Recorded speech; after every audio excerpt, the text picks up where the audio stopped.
નમસ્કાર મિત્રો, વિડીયોમાં તમારું સ્વાગત છે। તો મિત્રો, અત્યારે હાલની ખૂબ જ મોટી અને દુઃખદ ખબર સામે આવી રહી છે। ત્યારે મિત્રો તમને જણાવી દે કે ગુજરાતના કચ્છની તરફ ફરી એકવાર ભૂકંપના આંચકાથી ધ્રુજી ઉઠી છે। તો મિત્રો, તાજા રિપોર્ટ પ્રમાણે કચ્છ જિલ્લામાં ફરી એકવાર ભૂકંપના આંચકા આવતા લોકોમાં ફફડાટ ફેલાયો છે।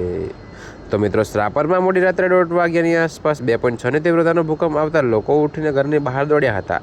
ત્યારે મિત્રો, આ વખતે પણ ભૂકંપનું કેન્દ્રબિંદુ રાપરથી 19 કિમી દૂર નોંધાયું હતું। જ્યારે મિત્રો, કચ્છ જિલ્લામાં ગઈ રાત્રે ભૂકંપ આવતા લોકોમાં ભયનો માહોલ છવાયો હતો। જોકે મિત્રો, તાજા અપડેટ પ્રમાણે જિલ્લાના રાપરમાં ગઈ મોડી રાત્રે 1:47 ભૂકંપની ધરતી ધ્રુજી હતી। જોકે મિત્રો, કેટલાક ભાગોમાં અચાનક ભૂકંપ આવવાના શરૂ થતાં લોકોમાં ભય ફેલાયો હતો।